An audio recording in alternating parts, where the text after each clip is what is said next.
Olá, muito bom dia!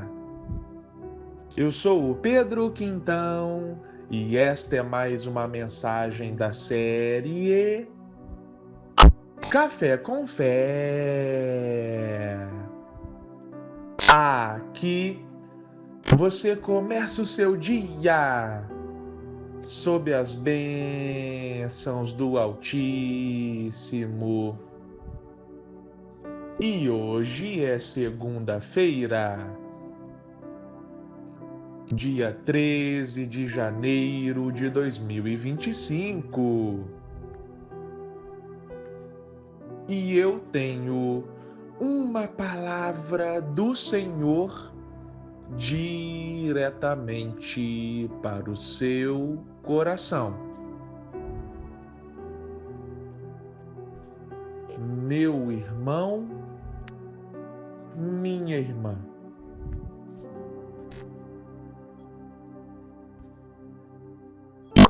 O ser humano gosta de estar no controle, não é mesmo? Todo mundo gosta de estar no controle das situações da vida. Vou te dar alguns exemplos.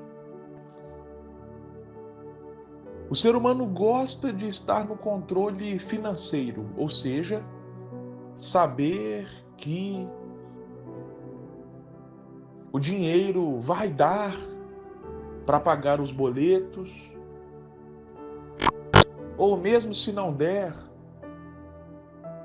a pessoa tem que estar ali sempre no controle, talvez para arrumar alguma estratégia, parcelar, não importa, mas sempre tem que estar no controle das finanças. Um outro exemplo em relação às metas. Não tem problema nós colocarmos metas, já vou te explicar sobre isso. Mas quando eu me refiro a esse tipo de controle, é planejar o futuro de uma forma rígida, sabe? Do tipo, olha, daqui a 5 anos eu vou estar formado na faculdade, e aí eu vou comprar uma casa, e aí eu vou trabalhar no meu ramo, vou viajar para tal lugar, depois eu vou ter 2 filhos, e depois é isso, é aquilo, sabe? Planejar o futuro todo. E eu já vou te explicar que não tem problema nenhum colocar metas. Assim como não tem problema nenhum fazer um planejamento financeiro. Realmente o errado seria se nós nem tivéssemos noção acerca das nossas finanças. Ah, as contas chegaram? Nem sei quanto que eu tenho para pagar e tal. Não, isso aí é um erro de planejamento. É um erro também não ter na consciência onde se quer chegar. Porque, como eu já dizia aquela famosa frase, quem não sabe onde quer chegar, qualquer caminho serve. Então, realmente, nós temos que planejar a nossa vida. Porém, o ponto que eu quero tocar é o seguinte, meu irmão e minha irmã. O erro está em nós, ao invés de termos um planejamento financeiro, acharmos que tudo está absolutamente 100% no nosso controle. Achar que o ouro e a prata são frutos única e exclusivamente do meu trabalho, do que eu vou fazer, do que eu posso fazer. Ah, mas não é assim mesmo? O que eu tenho de dinheiro não é fruto do meu trabalho? Sim, mas não é isso que eu quero dizer. Meu irmão, minha irmã, se eu fosse fazer a matemática para poder casar ou ter filho, eu não teria nem casado e nem tido filho. Porque para casar, nem eu, nem a minha namorada na época, hoje esposa, tínhamos dinheiro para tudo. Quando decidimos ter filho, da mesma forma não tínhamos dinheiro para tudo. Nós trabalhamos, nós fizemos sim a nossa parte, porém, nós confiamos no Senhor. Nós confiamos na providência dele, que ele iria cuidar de tudo para nós. E realmente ele cuidou de tudo. Então percebe aqui a diferença. Eu não estou dizendo que você tem que ser desorganizado financeiramente. Porém, para mim, o outro extremo disso é achar que é só eu que vou fazer, eu que vou acontecer. Não. Se eu achasse isso, eu viraria para minha esposa, né, na época minha namorada, e ela viraria para mim também e falaria: olha, não tem como a gente casar, porque nós não temos dinheiro. Não dá, a matemática não bate. Só que nós fomos além da matemática. Nós fomos para além daquilo que estava sob o nosso controle. Da mesma forma, não é errado você planejar a sua vida. Como eu disse, para quem não sabe onde quer chegar, qualquer caminho serve. Devemos ter metas, devemos ter objetivos. Entretanto, é um erro achar que o plano que eu fizer para o amanhã, inevitavelmente tem que acontecer. Que eu escrevo um planejamento numa folha e entrego para Deus. Olha, Senhor, é isso aqui que eu quero da minha vida, tá? Por favor, faça acontecer. Não, na verdade é o contrário, né? É Deus que planeja a nossa vida, e se nós abrirmos o coração para viver a vontade dele para nós, é isso que vai acontecer. Nós vamos viver o que ele tem para nós, que pode convergir com o que nós pensamos, mas nem sempre. Pode divergir também. O fato é, meu irmão e minha irmã, que há um momento na vida no qual nós temos que decidir perder o controle. É isso mesmo. Perder o controle. Muitos vão te falar o contrário, que você precisa estar sempre no controle. Mas parece que a Bíblia fala uma outra coisa. Olha só o que Jesus disse para o apóstolo Pedro, conforme está registrado no Evangelho de João, capítulo 21, versículo 18. Digo a verdade. Quando você era mais jovem, vestia-se e ia para onde queria. Mas, quando for velho, estenderá as mãos e outra pessoa o vestirá e o levará para onde você não deseja ir. O que Jesus está ensinando aqui para Pedro? Pedro era uma pessoa muito impulsiva. Ele era o primeiro a fazer tudo. Quando os discípulos viram Jesus andando sobre as águas, foi Pedro que virou para Jesus e falou: ei, se é o Senhor mesmo, me manda andar sobre as águas também.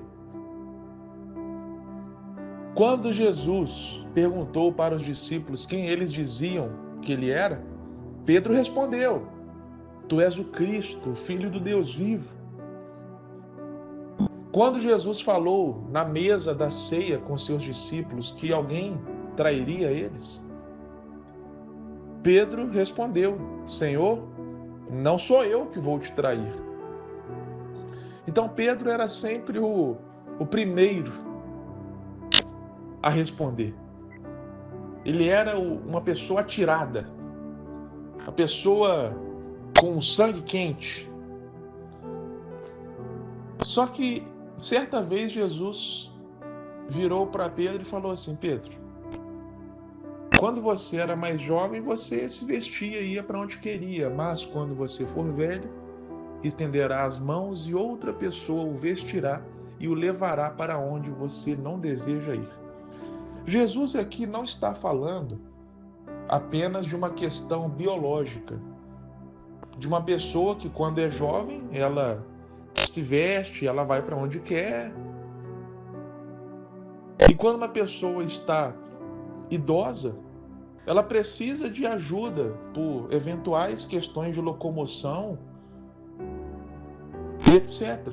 Jesus aqui não está descrevendo apenas um quadro biológico. Jesus está falando aqui de maturidade espiritual. O que Jesus quis ensinar para Pedro era o seguinte: Pedro,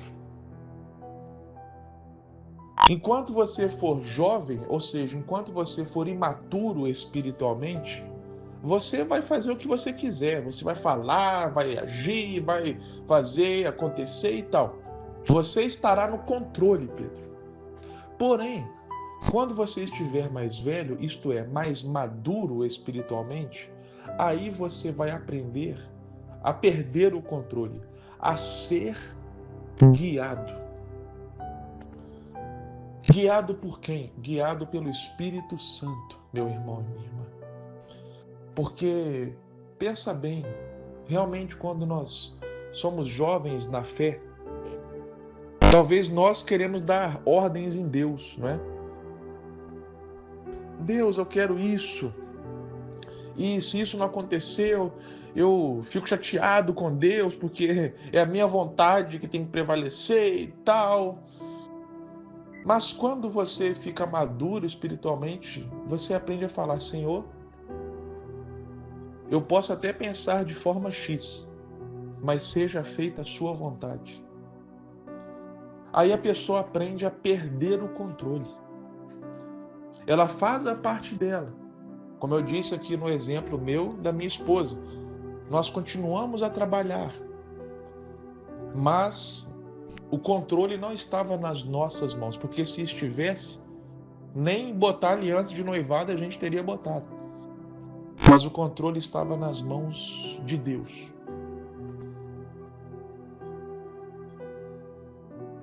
Muitas pessoas carregam um peso na mente, um peso emocional, um peso, uma carga em vários sentidos, por sempre quererem estar no controle.